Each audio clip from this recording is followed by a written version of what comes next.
คำอธิษฐานที่บ่ได้รับคำตอบและความเชื่อคือหัวข้อของมื้อที่4ใน10วันแห่งการอธิษฐานของพวกเราพระคำของพระเจ้าที่พวกเขาจะศึกษาร่วมกันในวันนี้อยู่ในพระคัมภีร์เอสายาห์บทที่40ข้อ31ได้กล่าวว่าแต่พวกที่รอคอยไว้วางใจในองค์พระผู้เป็นเจ้าจะได้รับการเสริมกำลังเพื่อแหงขึ้นใหม่พวกเขาจะบินขึ้นด้วยปีกดังนกอินทรีบินไปพวกเขาจะเล่นได้และบ่อิดเมื่อยอ่อนแหงพวกเขาจะย่างไปและบ่อ่อนเพลียลงอีกการรอท่าบ่แม่นเรื่องตลกหรือเรื่องสนุกสนาน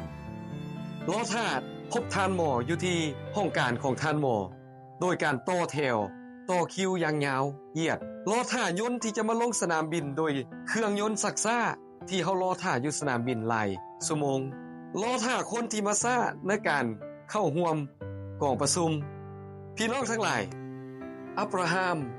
รอท่า25ปีก่อนที่เราจะได้รับ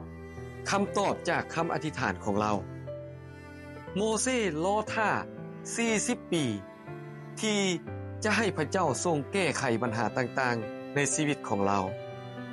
โยเซฟถูกไปเป็นทาสอยู่ประเทศอียิปต์แล้วยังบ่แล้วถูกข้อกล่าวหาเอาไปเข้าคุกมืดอยู่ในคุกมืดหลายปีการอยู่คุกถูกจำคุกนั้นมันบ่แม่นเรื่องสนุกสนานหรือเรื่องผู้ใดก็อยากไปอยู่แต่ว่าการรอท่าอยู่ในคุกเพื่อจะให้พระเจ้าช่วยมีตัวอย่างหลวงหลายที่อยู่ในพระคัมภีร์ที่เว้าเกี่ยวกับการรอท่าคำตอบจากพระเจ้าถึงอย่างใดก็ตามการรอท่านั้นมันท้าทายสำหรับความอดทนของพวกเขาที่เป็นมนุษย์แต่อย่างใดก็ตามความอดทนหรือการรอท่านั้นอยู่ในพระคัมภีร์ได้บอกพวกเขาว่ามันแม่นลักษณะนิสัยใจคอของคนของพระเจ้าและหลายครั้งพวกเขาก็รอท่าสำหรับคำตอบนางเอเลนจีไวได้กล่าวอยู่ในปื้มข่าวประเสริฐสำหรับเยาวชนหน้าที่250ดังนี้คำอธิษฐานที่จริงใจและท่อมตัวของคนของพระเจ้าจะได้รับคำตอบแน่นอนถึงว่ามันจะบ่ได้ดังใจปรารถนาของพวกเขาแต่มันจะมาในเวลาและในทางที่ดีที่สุดสำหรับ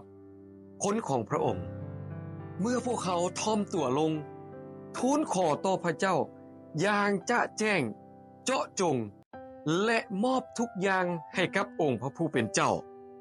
พระองค์จะตอบคำภาวนาอธิษฐานของพวกเขาอยู่ในพระคัมภีร์เยเรมียาบทที่33ข้อที่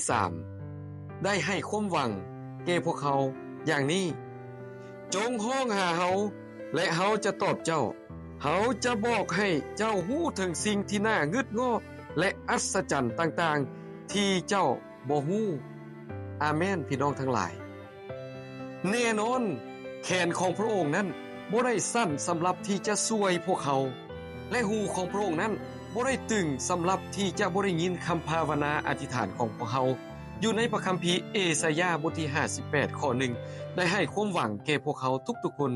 พี่น้องทั้งหลายขอให้พวกเขาได้ถ่อมตัวเข้ามาหาพระเจ้าและภาวนาทูลขอต่อพระองค์สิ่งที่พวกเขาต้องการพระองค์จะช่วยพวกเขาพระองค์กำลังเรียกเอิ้นเอาพวกเขาให้ภาวนาอธิษฐานและแสวงหาพระองค์แผนการและการทรงนำของพระองค์และแสวงหาการฮู้จักพระองค์ก่อนการแสวงหาคำตอบและการช่วยเหลือหลังจากนั้นมอบความกระวนกระวายของพวกเขาไว้กับพระองค์และรอท่าพระองค์ขอพระเจ้าอวยพรพี่น้องทุกๆคนอาเมน